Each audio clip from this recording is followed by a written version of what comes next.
கிறிஸ்துவுக்குள் பிரியமானவர்களே, இன்றைய இறைவார்த்தை மார்க்கு எழுதிய நற்செய்தி 2ஆம் அதிகாரம் 18 முதல் 22 முடிய உள்ள வசனங்கள்.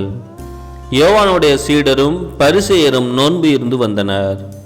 சிலர் இயேசுவிடம், யோவானுடைய சீடர்களும் பரிசேயருடைய சீடர்களும் நோன்பு இருக்க உம்முடைய சீடர்கள் ஏன் நோன்பு இருப்பதில்லை என்று கேட்டனர்.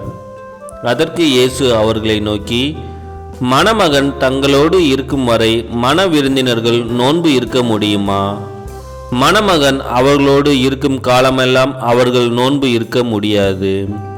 ஆனால் மணமகன் அவர்களை விட்டு பிரிய வேண்டிய காலம் வரும். அப்போது அவர்களும் நோன்பு இருப்பார்கள். எவரும் பழைய ஆடையில் புதிய துணியை ஒட்டு போடுவதில்லை. அவ்வாறு ஒட்டு போட்டால் அந்த புதிய துணி பழையதிலிருந்து கிழியும், கிழிசலும் பெரிதாகும். அதுபோல பழைய தோற்பைகளில் எவரும் புதிய திராட்சை மதுவை ஊற்றி வைப்பதில்லை. ஊற்றி வைத்தால் மது தோற்பைகளை வெடிக்கச் செய்யும். மதுவும் தோற்பைகளும் பாழாகும். புதிய மது புதிய தோற்பைகளுக்கே ஏற்றது என்றார்.